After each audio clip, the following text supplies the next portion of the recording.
Live from Monster Island, this is Derailed Trains of Thought.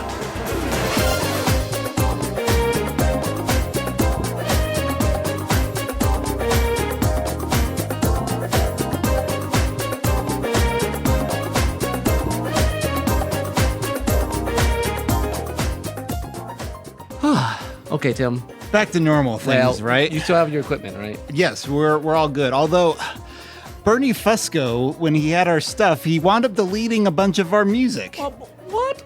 Okay. So I mean, we were planning to start episode 101 as kind of the beginning of season 3 of Derailed Trains of Thought. But now we have to regroup all this stuff. Yeah, we'll have to. Yeah, we're not quite. So consider, folks, welcome to the podcast. Consider us kind of under construction right now. We'll figure things out as we go. We have a lot of things to work through. Yeah, a couple years worth of adventures. That was yeah. We're still in recovery from last time for sure. But anyway, at least we're at a safe-looking location. I think so. I mean, I'm a little frightened by the orange jumpsuits. I mean, is there... Well, they seem to like their kaiju movies. Did you see like all that wall of TVs over there? That like bunch of kaiju movies on there? That's pretty cool. Wait, are those movies? I assume so. What else would they be? We've been in some weird places. Oh, that's true. I guess you have a good point there. Yeah. In case this is your first time, folks, this is Derailed Trains of Thought, and I'm Tim. I am Nick. And this is your premier podcast for all things story related for the creator and the consumer. Wait, does that guy look down the hallway? Does that guy look familiar? I'm pretty sure it is. Yeah. Nick? Tim? Nathan. Hi. What are you doing here? What are you doing here? Oh, wait. I forgot. Your podcast is like the TARDIS. It takes you weird places. More or less, something like that. This is just the latest place it took you? That seems to be. Wherever this, yeah. I mean, it's Monster Island. Okay. We've learned not to question it. Yeah. One of the many lessons that we've learned. Yeah. After 101 episodes, I would hope you learned something. Yeah, you would think so. Yes. Yeah. But to answer your question, you guys don't know much about this place, do you? No, not at all. Oh, okay. It actually used to be called Monsterland, which sounds like a theme park, I have to admit. It does. But come to Monsterland, everyone. Yeah, but it's actually more like a Jurassic Park style scientific facility. Those aren't kaiju movies. Oh, really? Those are real.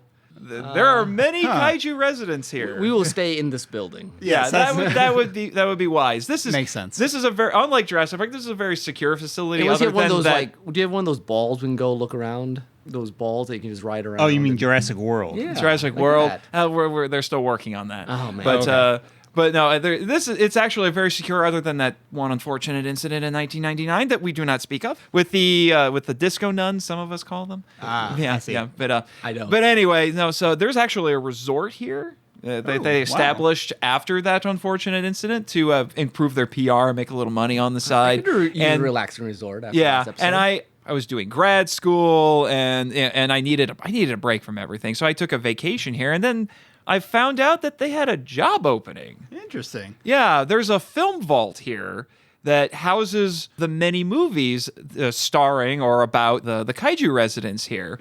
And they were looking for a curator, so I applied for it. And then I found out they had a radio station here, and I got bit by the podcasting bug. So I decided to start another podcast. And I met a guy named Jimmy from NASA. I don't know. He says he fought in the infamous war in space and miraculously survived, but he won't tell me how. You've had a lot of adventures just like we have, I think. Yeah. So I just said, hey, you want to help me start a new podcast? I thought, the Monster Island Film Vault sounds like a great name for a podcast. Has that started up yet, or it'll? I'm working on it right now. It should be up and running, I think, next month. I think around then. Okay. Cool. Listeners, you should be tuned into your podcast app of choice to see when that shows up, and maybe we'll give you a heads up. But meanwhile, maybe since Nathan's here, we can do some story school. Right. Bum bum bum bum bum. Dun dun dun dun dun dun dun dun dun dun dun dun dun dun dun dun dun. That was. Maybe we don't need our music replaced. Oh, I don't know. I think we Tim do what we missed can it. do for now. Okay. I think Tim missed his calling as a beatboxer. There we go. Well, I've had to edit these podcasts often enough. So anyway, for a story school today, we thought since we're at this location, talk about destruction as a story element. Destruction is spectacle, I think, is one way we. Or phrase is it. apocalypse as popcorn entertainment? Apocalypse is popcorn.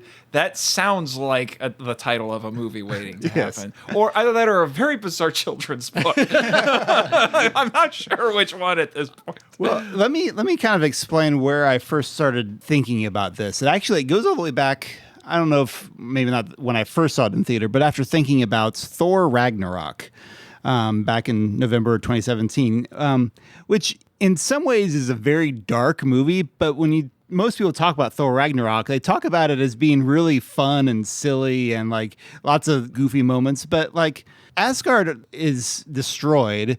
The people are almost genocided off. I mean, they get like half their population gets killed off in Infinity War.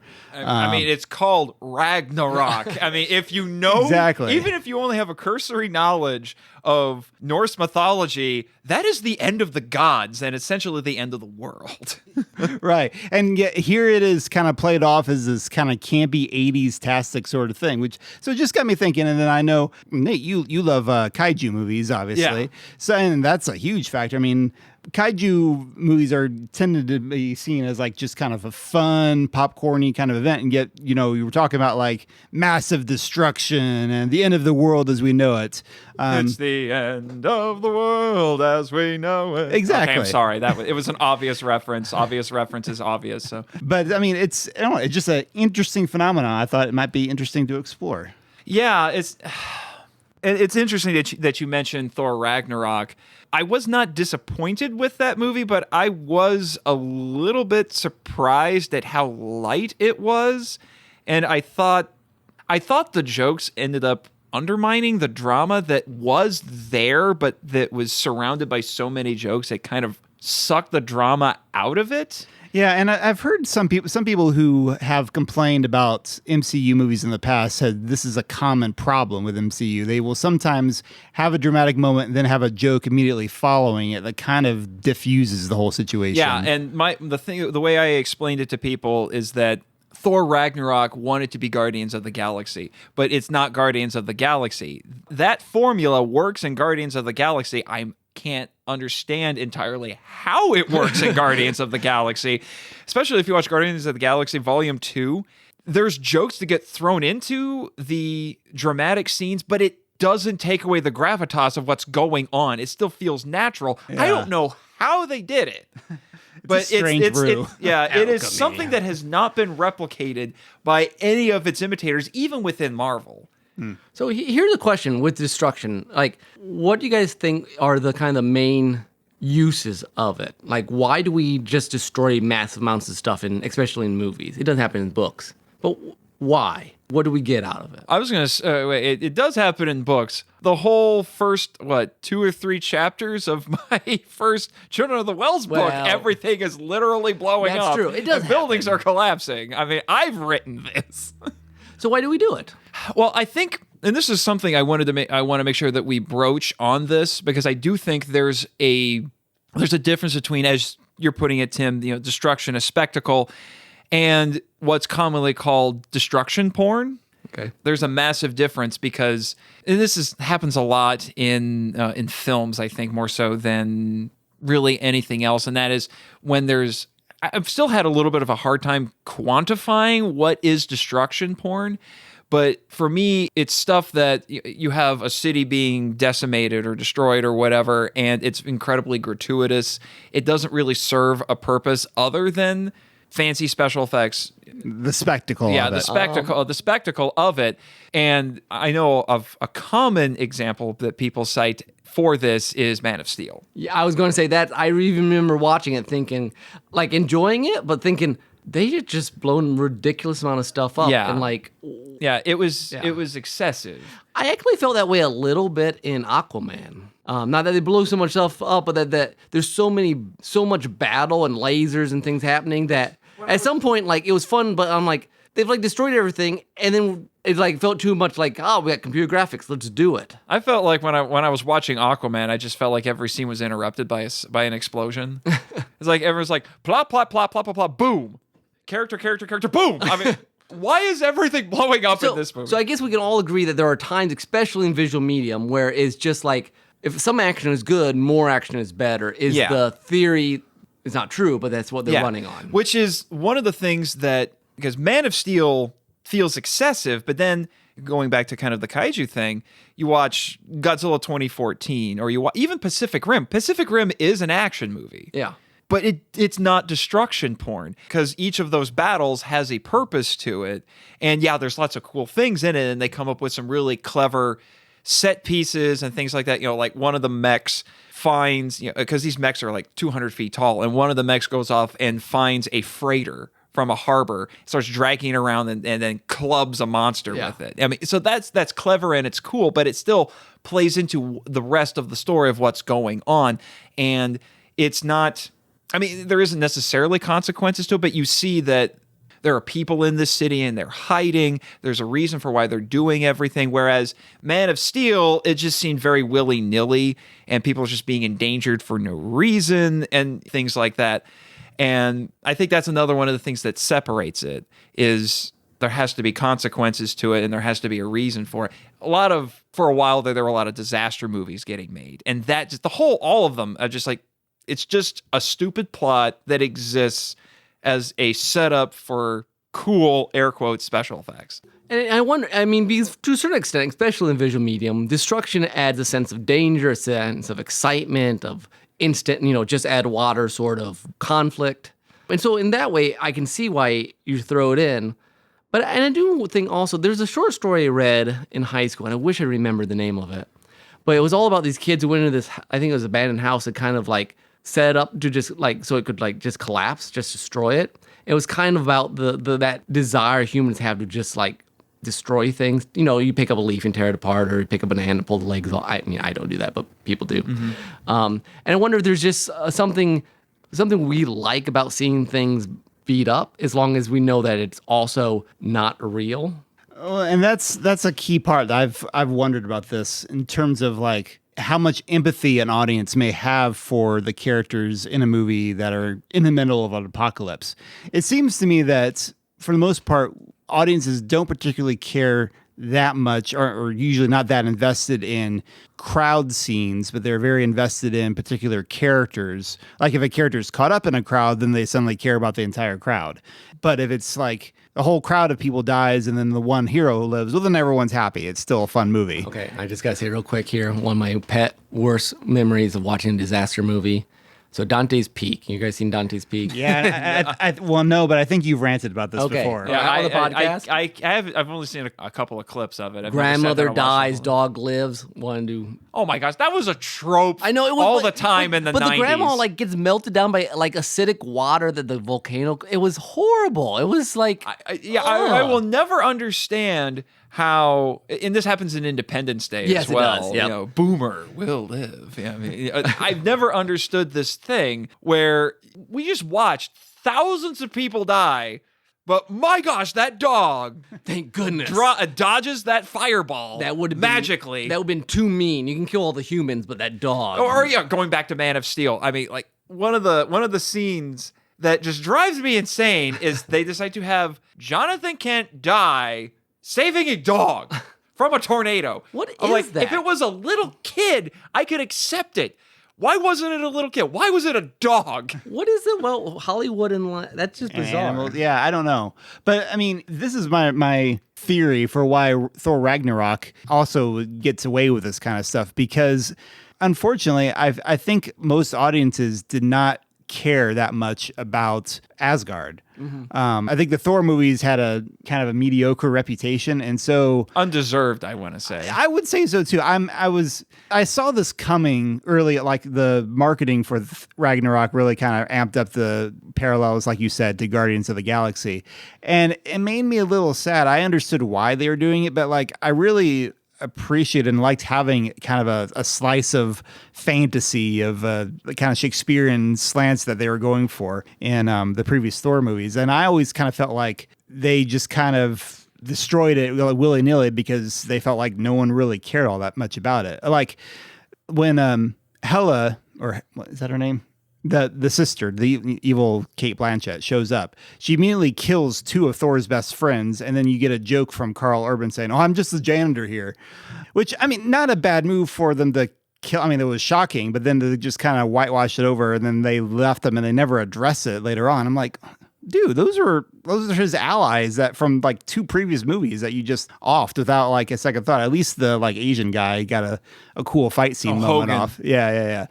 I wonder if that going on your idea that you need to care about it. If we've reached a point where in movies, most time people know they're watching a movie. I mean, like we're so well versed in that there's a lot of stuff that you just know can happen, and you're there just for the adrenaline, just for the buzz, and you don't take it as you don't identify deeply with the character. There's certain genres or certain areas where they know you can just do that, and so they ramp that part up. Mm-hmm. For whatever, for the not cheap, but the easy thrill. Yeah. And I don't know that it's necessarily always bad because like if you read the book Treasure Island, by the end you kind of get the impression that Jim Hawkins comes away with the whole experience with PTSD. The way he talks about like being haunted by Long John Silver in his dreams and things like that. So yeah, there's a certain distance that an audience takes away from, an action movie or something. These things are supposed to be fun. You don't feel like you have to like be quite as traumatized every time. Mm-hmm. But it's just interesting the difference between like say Ragnarok and then like say Infinity War, where they did really lean into the tragedy. There was so much gravity in Infinity War. Oh yeah, so it's an interesting contrast. Like the gravity that should have been in Ragnarok is in Infinity War suddenly. Made me really wish the Russo brothers had directed a Thor movie once. Slightly tangential. I just want to put out there that the Russo brothers as directors and I can't remember their names. Stephen McFeely and the one other guy. The writer? The 2 screenwriters. Yeah. You pair those 2 sets of people together, I think they are the best creative team in the MCU. I'm just saying. Like, look at their resume together in the MCU, and it's arguably some of the best movies in the entire series. But anyway, beside the point. I think one of the things that you're kind of touching on, which is you see it a lot in kaiju movies, but I think it's in a lot of movies like this in general, is what I've heard referred to as sanitized violence. Mm. The idea of sanitized violence is that what you're seeing is just buildings being destroyed, and there's no people in them. Just the Death Star. You just kind of it's the backdrop. You're not thinking about, unless the movie is actually showing there are people in this.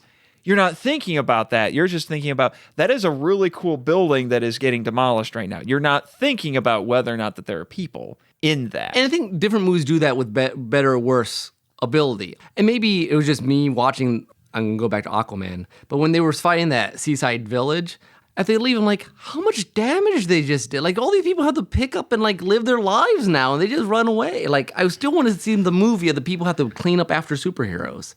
I still think that'd be the most wonderful movie. Agents of S.H.I.E.L.D. started off like that, and then they got all crazy, go nuts. Well, they had a little bit of that in the first Spider-Man movie. Remember, they were like, that's true. Yeah. Well, you mean Homecoming. The Homecoming. Of the new, yeah. Yeah, that's funny that you bring that up, because I've heard some people try to argue that the first Avengers movie is, once you get to the third act, that last half an hour where it just goes nuts. I've heard some people try to say that's destruction porn, but I never felt like that was destruction porn.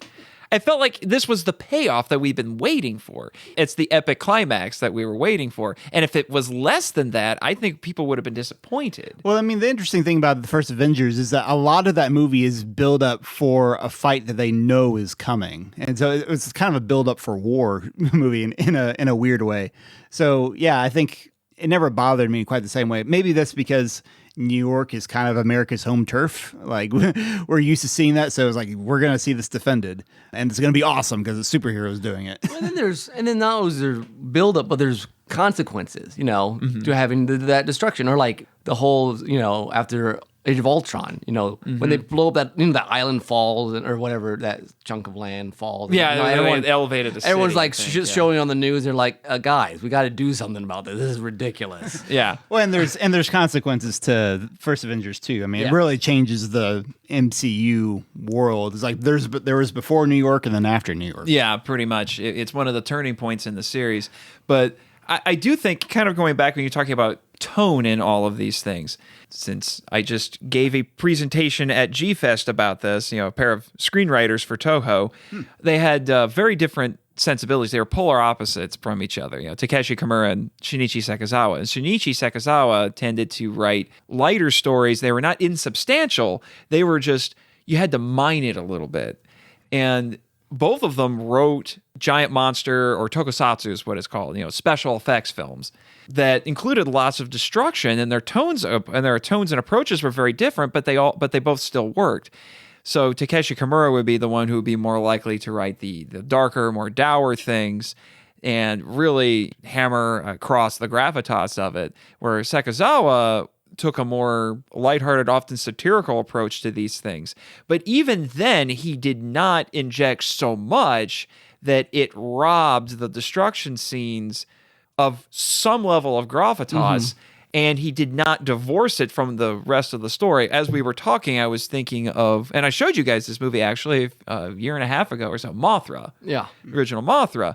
So you get to the end of that movie, and Mothra is flying around in a city, and the winds off of her wings are so powerful, it's throwing cars around like toys, probably because they were all actually toys. But anyway, it's throwing them around, but the characters are running around, and it's a light movie. There's lots of fun things in it. But there's danger. And the characters are running around saying, we need to stop Mothra. We need to find those two 12-inch twins that got kidnapped. Mothra is looking for them. We give them back. Mothra stops wrecking the city. So even though the story itself is pretty lighthearted and very satirical at points, there's still an imminent threat, imminent danger, and the characters are in danger. The city is in danger. So you can still, I guess, have your cake and eat it too, so long as what's going on, as you said, it has an element of danger to it. Yeah, and I think the consistency in the rules of your story, I think, make a big difference. Because, let's say the Powerpuff Girls, which I don't think I've ever used as an example on this podcast. But well, this is season 3. All things are new. That's true. That's true. But they fight giant monsters all the time, and it's all very cartoony and silly. But there's certain episodes where they do have a nice little bit of gravitas to it. It's been a while since I watched it regularly, so I couldn't name specific examples. But they do very well at it's serious when it's supposed to be serious, and it's just funny, silly when it's meant to be silly. And as long as you don't cross the streams at the right time, like you said, Guardians of the Galaxy had this really weird alchemy where they managed to do both. But most stories that try to do that, I don't think necessarily always pull it off. Something that is related to this, but I think it's particularly because of all of the other in these destruction-based movies like Man of Steel and all of that. I think some people, because of the fallout from Man of Steel, they look at other movies that have a lot of destruction in it, and I think they overanalyze it a tad bit when there is supposed to be an element of fun to this, but then all they can think about is what would be the real-world consequences about these things. And I think by doing that, you end up sucking a lot of the enjoyment out of what you're seeing. And it's breaking the rules of that particular story because you're overanalyzing it like that. I agree with that. That we have a culture now that will purposely be super realistic on a movie that's not supposed to be, or on a movie that is super realistic, trying to do the opposite. They purposely misinterpret it almost, just because that wouldn't really happen. Well, yeah, of course it wouldn't happen because it's this sort of movie. Right. Yeah. It's all about kind of staying in your lane, bro. Staying in the constraints of what kind of movie it is. It's I think that's one problem with nitpicking something like Star Wars, for example. Is well, why didn't they do this? Well, that's not. It's a fantasy. There's certain things that you don't want to get too technical about. And yeah, I agree. You don't want to get too realistic about. But if at some point where you lose the empathy line, where you're trying to have your audience continue on this empathetic path along with your characters, with the situation, but at some point then you just kind of brush it off as nah, it's not really that big a deal, or act like it is too big a deal, then all of a sudden the stakes are way more dire than your audience is led to believe. It can cause this kind of whiplash effect. And I think with superhero stories, it's been heightened because some of them are so overpowered. We don't know how to process an empathy for some person who can blow buildings up. I mean, seriously. I mean, we don't we just stop being able to feel oh, that hurts when they can have a building drop on them, and you're am I supposed to feel like they hurt? I don't know. Are they okay? Do I care? Just throw another building at them? I don't. I think sometimes we lose the best way to understand them because they're doing things that like no one could possibly do against two other people who are doing the same thing. Yeah. Again, Man of Steel. One of the more egregious examples. Well, I really need to watch it again because I defended it a lot when it came out because I felt like some criticisms against it were unfair, but it's been, when did that come out? Like 2013 or something like that? Yeah, 2013. I mean, I will admit, I did the same thing, although it is a movie that has lost its luster as time has gone on. I find myself liking it less and less and understanding why people have issues with it. My argument used to be people complained about the destruction levels in that, and then I would say, did you see Superman 2? Yeah. There's a lot of civilians getting endangered in Superman 2. There's a fairly high level of destruction in Superman 2 because that's a very easy comparison to make. It's also General Zod, more Kryptonians, and and Superman fighting in the middle of a city. There are civilians that get endangered in that. It's just that they couldn't do as high a level of destruction because of the limitations of special effects at the time. So I think they honestly probably put in a lot of destruction that they were capable of doing with the technology and the budget that they had. But I mean, I'm serious. At that point, there are points where it's street level and there are actual civilians running around. They are right there while Superman is fighting these villains. And there's a point where a manhole gets thrown. It's just like, it's a good thing somebody caught that because there would be twice as many civilians because they all got cut in half. And I will say, since I've been kind of ragging on Thor Ragnarok, no pun intended, that was a natural one. Puns on this show? Ragnarok definitely does have a cool look to it. I was rewatching it recently because I knew we were going to be talking about it. And I came to realize, if this had been meant to be a super dramatic movie, it would have looked a lot different. The movie looks very comic booky. It looks kind of clean. There's a thing on YouTube sometimes about what if such and such movie were had an anime opening. Oh yeah, I've seen those. Yeah, well, and the one for Thor Ragnarok is particularly good because it does have a very nice simplicity of cinematography style. There's a lot of, it looks clean. It looks, at the same time, it looks really futuristic-y in a cool way, which in a way that you could tell the filmmakers were genuinely trying to make it a fun movie. The fact that, again, they were trying to do this with Thor Ragnarok is a little incongruous considering what they had done before, but whatever. Welcome to the apocalypse, now with more jokes. Well, Ragnarok in general is incongruous, I think, by design to a certain extent. But anyways, what have we learned here, Tim? What we have learned applies to our lives today. Okay, no, we're not going to do that. You just killed Nathan. I guess I should expect a VeggieTales reference on this show. I'm surprised it doesn't happen more often. I don't know that I have a simple summary like usual. Oftentimes, it really does depend on a situation. But I think is when you use destruction, be aware of your level of empathy. Yeah, and there should probably be some level of empathy, but there's a rotating scale. But if like you have nothing at all, I think.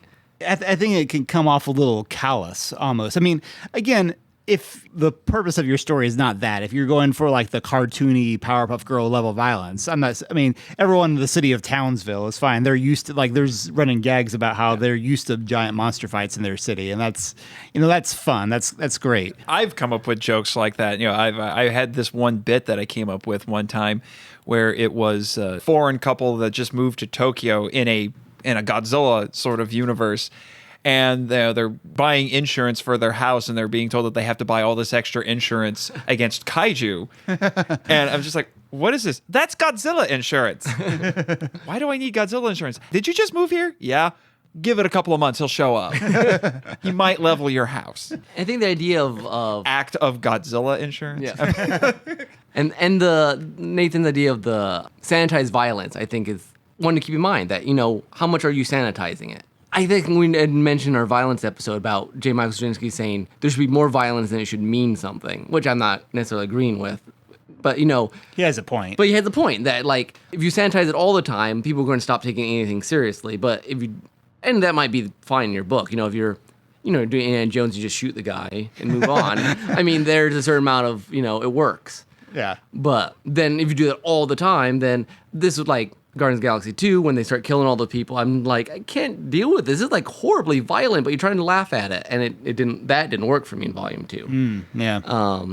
So yeah, I think it's just kind of being aware of these incongruities that can happen and trying to make your story holistic in one way or another. And I think purpose is another thing to keep in mind as well. You know, to go back to the kaiju examples, if you were to watch, say, the Godzilla series in chronological order, you watch the first movie and it's very dark, it's very art housey. The destruction and the violence that you are seeing is meant to have lots of weight. It is meant to burden you.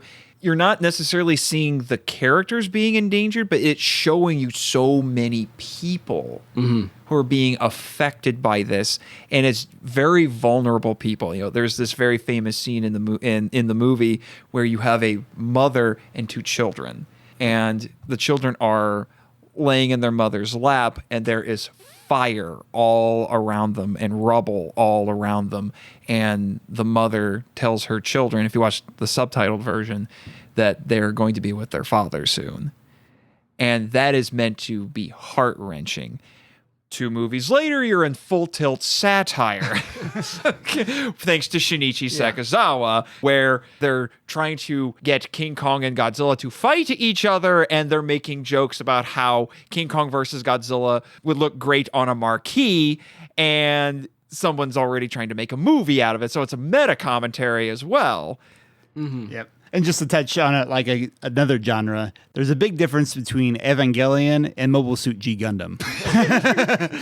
It wouldn't be Derailed Trains of Thought without talking about Ava. G Gundam has like giant mecha that are in the shape of windmills at some point. Nice. They're the Gundams that come from Dutch. They're like the Dutch windmill. It's an international cast of pilots and mechs, and all of the mechs are full of stereotypes. Nice. It's just like the American mech has like football player shoulders, shoulder pads, and boxing gloves. And Nice. Meanwhile, Evangelion are piloted by severely psychologically damaged children, and the series ends in the giant ocean of blood. so. we don't talk about the end of Evangelion. Right. So I'm just saying, know what you're making. Know what you're making. Yes. There's a big difference there. All right. So that has been our story school, and we will go to our first soundtrack. Cue Tim. Oh.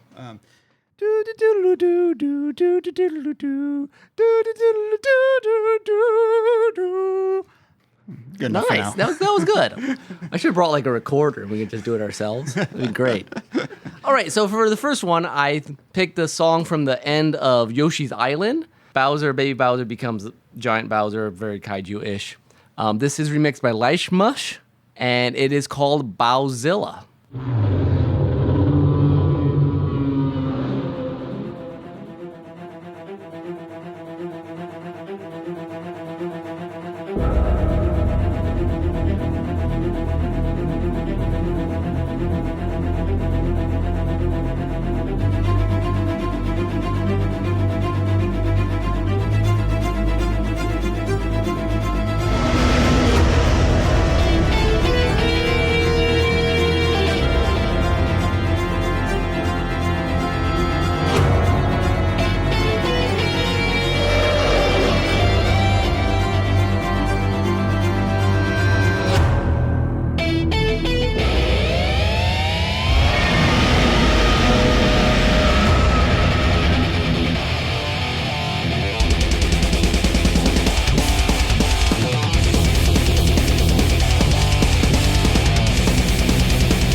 right, and we're back after that rockin' thing.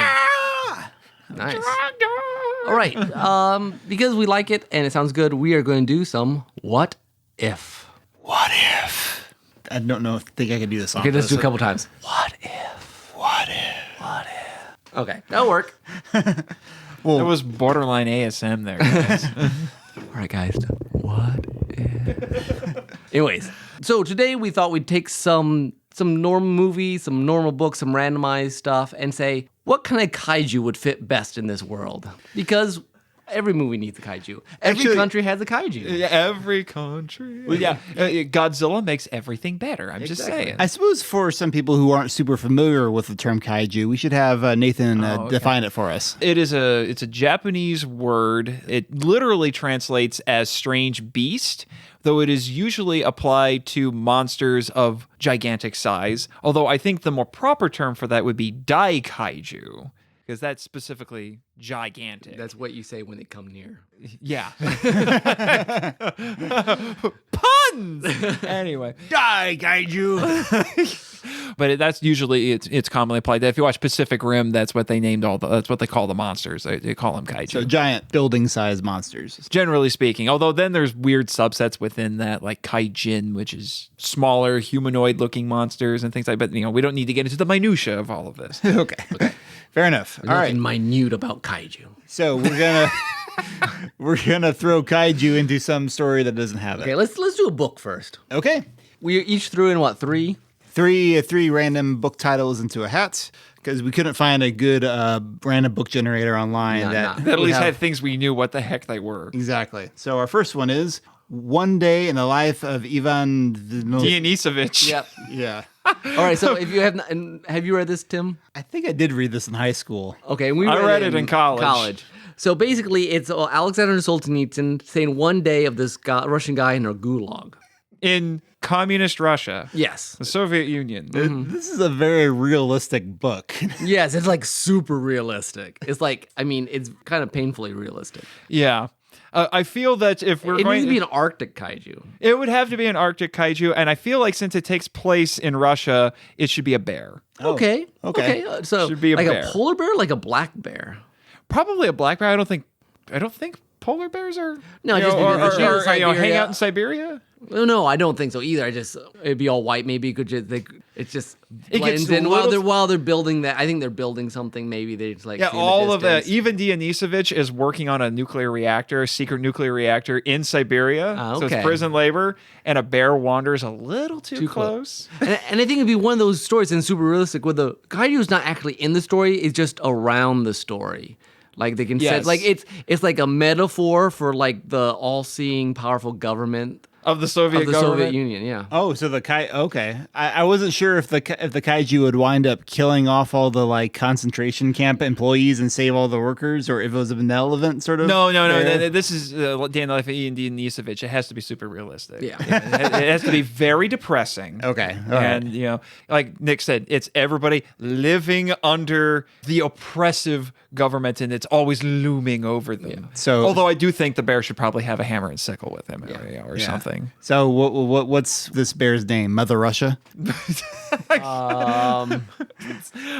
Vlad. Also Russo. I don't know. I would have to look up what the Russian word for bear is. I think. Yeah. Unfortunately, my Russian doesn't go that deep. All right. Well, I think that's a good picture there. All right. So let's do a movie next, Nick. You hit our random movie generator button. You pick one from there. Let's do San Andreas. You guys seen San that movie? Andreas? Yeah, you seen that movie? I haven't seen San Andreas. It's basically like Have you seen it? yeah, I have actually. It's basically like It's a a disaster movie, filmed kind of in the style of like Cloverfield. Interestingly, the director of San Andreas did do a kaiju movie. Oh. Rampage. Oh, he did It's the same Rampage. director. Also starred The Rock. Okay. That's So it's a similar very blood. military movie. It's get in, get out sort of stuff. I think there's aliens or something. So will it really be that much different if you throw a kaiju? I in think there? all you really it would be the exact same movie. It's just that the earthquake's caused by a kaiju. no, but I think you have the. Oh, and I'm thinking of something else actually. I think a completely different movie. Have you Yeah, actually it's seen this about movie? San Andreas is about earthquakes. No, I'm thinking of it's the San ignore Andreas me. fault. I cut everything I said earlier. What were you thinking of? I'm And trying to remember what it's called. Does it have The Rock in it?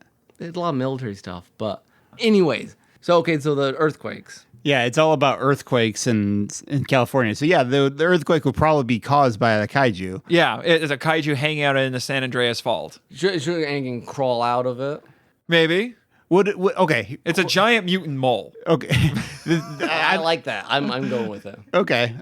My second Called Andreas. There you go.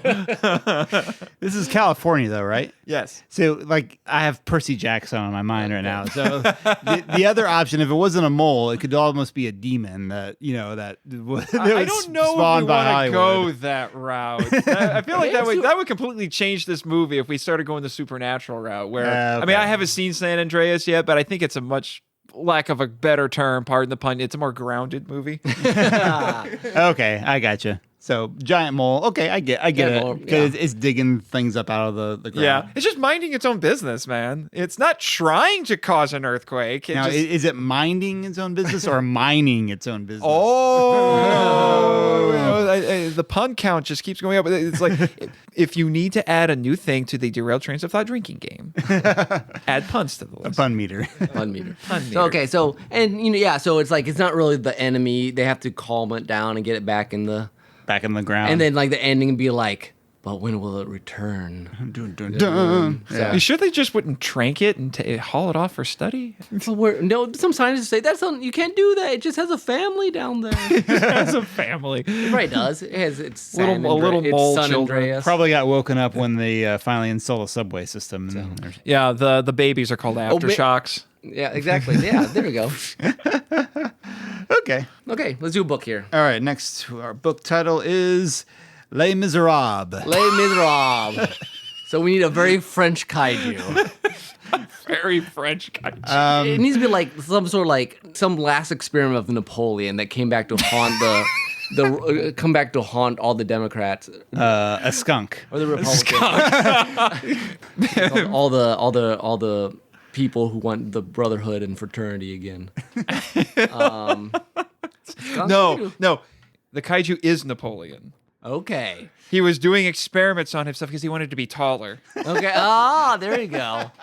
And instead, he turns into the amazing Colossal Man. But he's only half as tall as the amazing Colossal Man. Okay, so there's a reanimated kaiju Napoleon running around. They're doing their barracks thing. They're trying to get independence and get rid of the royalists and everything. And then Napoleon shows up, which really mucks up the ending. And Gavroche is just like goes and climbs up him and gets in his hair and stuff, and it'd be good. I suddenly really want to see the musical do this one too. I think it'd be good. Can you imagine they'd have to write a whole new song for Giant Napoleon? Yeah, exactly. It would be amazing. And then, you get all the love stories down there as he's coming. It just makes the whole barracks scene even better. And Jean Valjean still has a hide in the sewer. So wait. Is Napoleon? Forgive me for my lack of knowledge of French history, but would Napoleon be on the side of Jean Valjean or Javert? Well, they don't care about that. Well, Javert does. Jean Valjean doesn't care about any of what's going on. Well, true. I mean, but So I guess I should Marius say, does. I say okay, Marius or Javert. Well, see, it's hard because Napoleon started out as like, hey, we're going to be for the people, and then he became an emperor for life. So they, Marius liked Napoleon because his dad fought for him, but the hardcore people who were rebelling didn't like Napoleon because he became emperor for life. For my remembrance of Les Mis. So it's a Frankenstein. Well, not Frankenstein. It's a classic mad scientist sort of thing. You try to come up with something great, and it winds up becoming a disaster. And maybe both sides I just be want to against say him. there is a kaiju Frankenstein movie. I'm just saying. Maybe both sides would join forces against Napoleon. That's how all of the stuff stops. They all join forces. Are like, we have to stop Giant Napoleon. At least for one more day. One day more. I'm just saying, as weird as this sounds, there is an actual 2D Les Miserables fighting game. That would have played. I know this is tangential, but this is Derailed Trains of Thought. But that is a thing that exists. It's fan made. I've that's seen awesome. video footage of it. It is ridiculous. I want Gavroche versus Thénardier would be pretty great. Is Napoleon also an analogy for the French Revolution? Yes. Yeah. Yeah. In Giant many ways. Napoleon, yeah. Yeah. So Kaiju are good for that. it makes sense. Yeah. Okay. All right. What's our next movie, Nick? Do you guys want to do? What do you think? The Prestige? You guys seen The Prestige? I've seen Prestige. Or do you want to do Fight Club? I'm kind of tempted to do Fight Club. Actually, Okay, let's do Fight Club then. Fight Club. Okay, so was this Tyler Durden just suddenly gets giant, or is the Fight Club? No. It's not a real kaiju. Yeah, we don't want to do another. in We don't his want to have head. another giant. What did you say? It's in his head. It's a Fight Club for kaiju. all the kaiju meet on an island, because I've got islands with kaiju on the brain right now, and they just fight each other. Because they get tired of taking out their anger on cities. So Yes, they are so each other. fed up with the fact that they just want to. It's like a director, Shiro Honda, who directed many Godzilla movies, said, kaiju are born too big, and all of that. So I don't remember the exact quotation offhand. All the Godzilla nerds are gonna maim me in the comments. I know that, but and so that's the whole thing. It's like they're just fed up with it. We're just like we're tired of the humans. We're so frustrated, and then they all meet on the island. And they beat the crap out of each other. So they're upset about modern society. Yes. Which would make sense in Fight Club. Have you ever seen Fight Club? It's been a long time. But Okay. yes. Okay. I wasn't sure if you had or not. It's been a while since I've seen it too, but But it's one of those movies that things stick with you, and people talk about it online all the time. So it helps. Now, I guess first rule of Fight Club, not to talk about Fight Club, but when you're giant monsters on an island, I don't think either you know have about rule- it or you don't know about It's a it. little harder to do that. Yeah, you don't really have rules if you're a kaiju. And you don't do really talk, do you? Sometimes. I've seen talking kaiju. Yeah. Okay. No, the whole movie would be just subtitles. Like the monsters are growling and grunting at each other, and there's subtitles the whole time. Nice. Well, first, I was wondering whether kaiju were like mental projections of themselves. Since isn't that kind of a thing in Fight Club too? No, the plot twist is that they're mental projections of the humans. Yeah, okay. Okay, it works. Or the humans are mental projections of the kaiju. Ooh. All right, I'm ready to move on. Let's go. Okay, next book we have here is The Hound of the Baskervilles. Without it being a giant hound? That's the obvious route. It's Yeah. a giant hound. Yeah, why not? It's a Well, giant that hound. ruins the entire mystery. But I mean, that's I think It- it no, needs to be a it's- giant red herring. like an actual fish. An actual fish. Okay, that's emerged from the marshes of the Baskervilles. It would really throw Watson for a loop. I think it might throw Holmes for a loop, at least for a little bit. I was just going to say it doesn't turn giant until the end, but the red herring I think is actually better. I mean, you could do the hound. That would be pretty exciting. Have like it's a normal, and then it actually turns into this giant hound, and then they have to fight it and stuff. Yeah, and it turns out that the plot twist is that it's. Well, I don't know. I was going to say the plot twist is that it actually is supernatural and goes giant at the end. And Holmes is just like, oh, what the crap?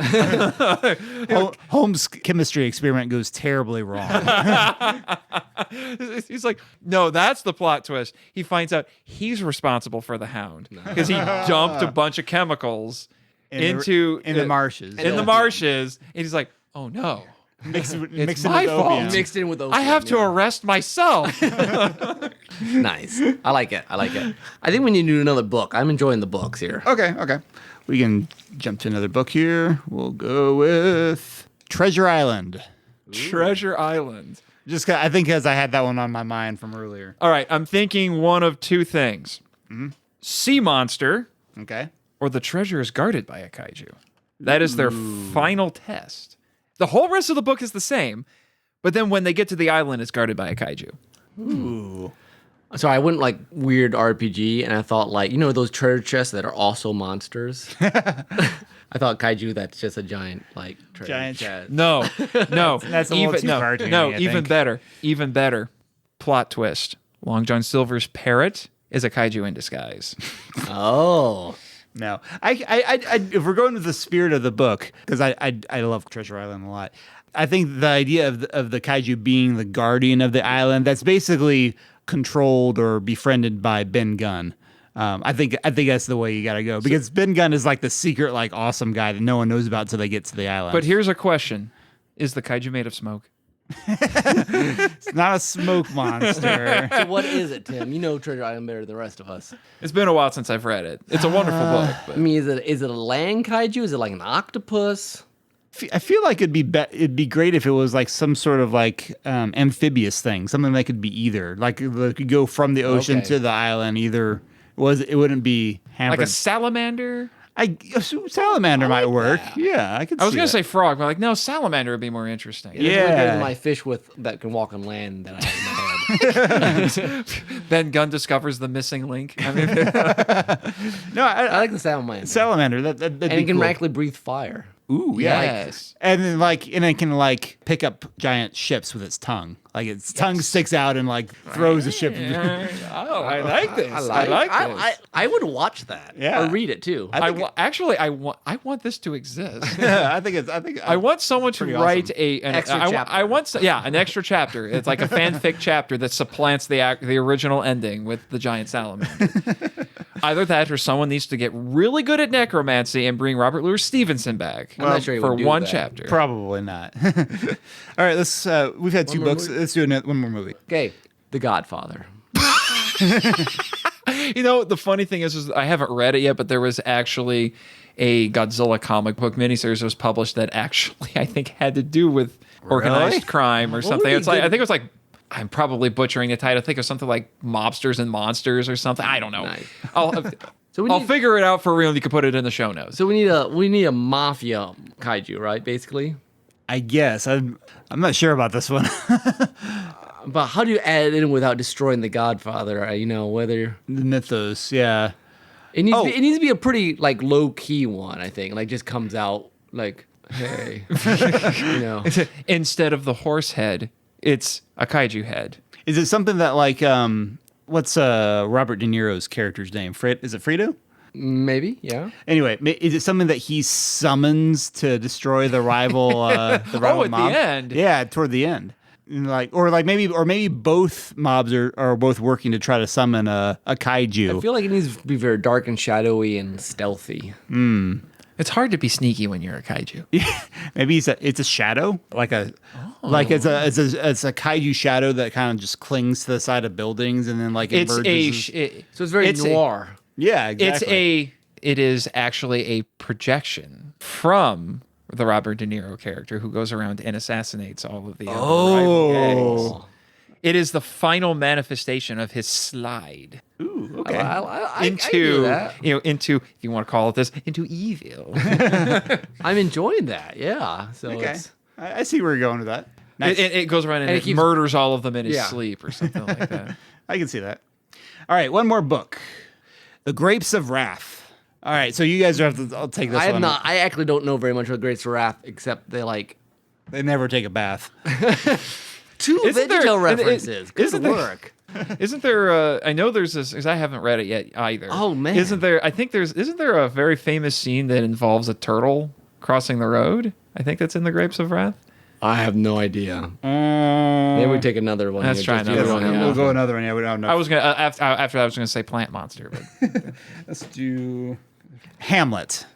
Oh, there are more things in the world than your philosophy can hold, Horatio.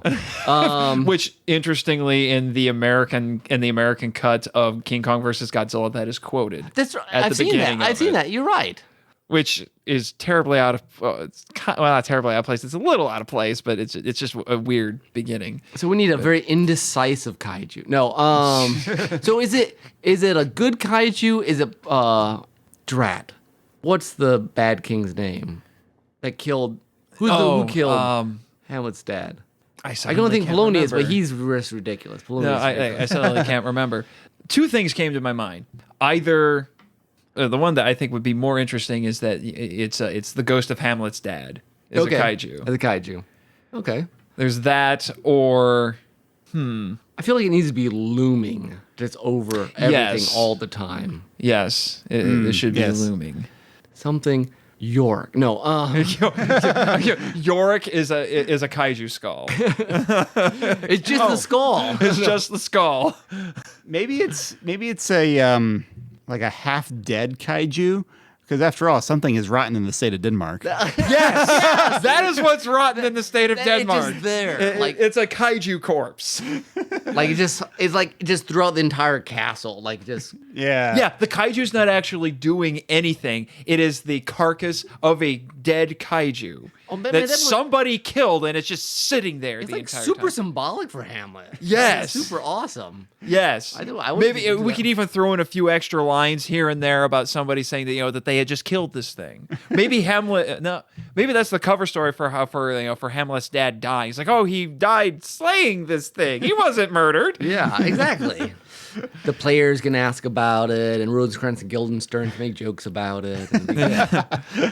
And then at the end, when Hamlet is having his climactic duel, somebody goes over and pulls a tooth out of the kaiju's mouth and stabs him with it, and then he still takes 5 minutes to die. Yeah. I like that. Fun. Well, we need to wrap this up, but I think it would be fun to give our audience the titles that we didn't use. And you come up with your own kaiju movies. Exactly. So some of our other books that we didn't talk about were Pride and Prejudice, Which would be a fabulous one to put a kaiju in. Dr. Dolittle. Oh, no, there's a giant snail. There's a red kaiju, isn't there? Oh, I didn't think about that. Yeah. All it would be is just that instead of being a veterinarian for every animal, he's a veterinarian for kaiju. Yeah, that's what it is. Yeah, I'm sure you could come up with some interesting things there. And then A Tale of Two Cities. Which would be, I think you need two kaiju.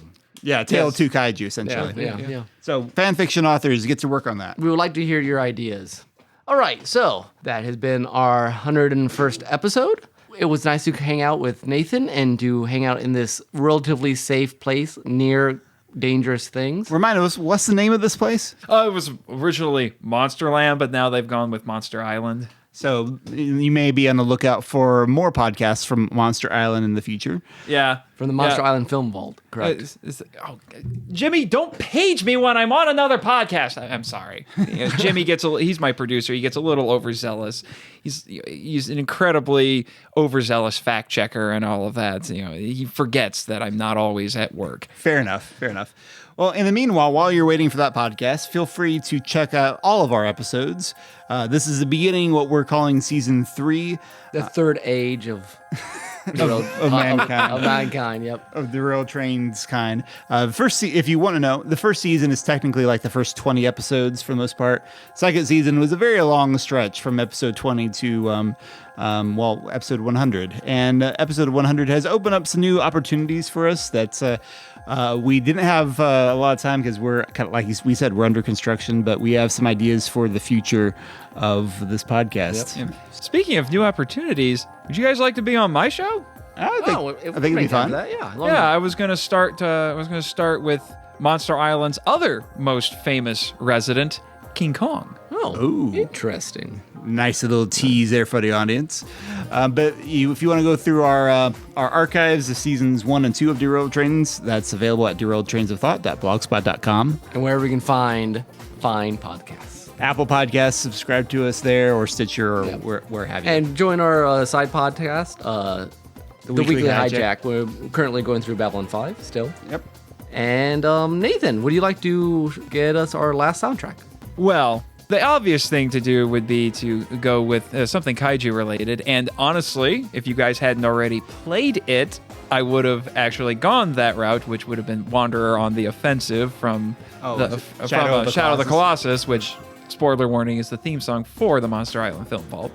But since I wasn't able to do that, I decided to go with something that is destruction themed, which is the annihilation of Monsteropolis, which is a remix. It's more like a cover, I guess you could say, of a track from Mega Man 2 done by an incredibly great band, one of my favorite bands, The Megas. All right. We'll be looking forward to that. Thank you for listening. Thanks for joining us, Nate. It was a pleasure. Do you know how we get out of here? We can just ask, but let's stay here for a little bit. Oh, okay. The podcast will figure it out. Yeah, I don't recommend using the Keylog teleporters, man. There's still a few scientists trying to get the bugs out of those things. I know we probably don't want to go outside. That's all I know. And I don't use one of the Keylog saucers either. Those things are weird. Okay, fair enough. Well, until next time, folks, this is Tim. This is Nick. And thanks again. Nathan. Bye-bye. Adios. Sayonara.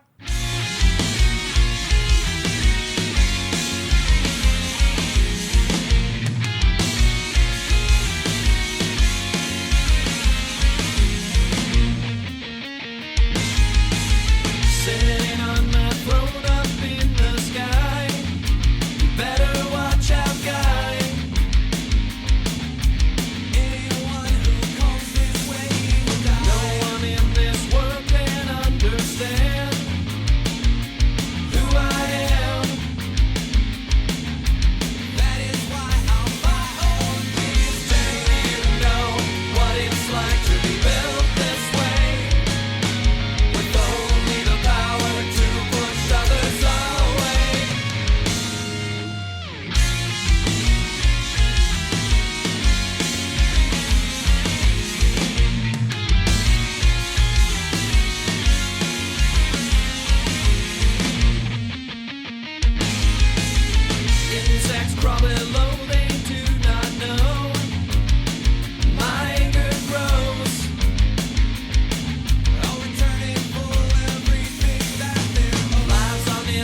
from airplane parts.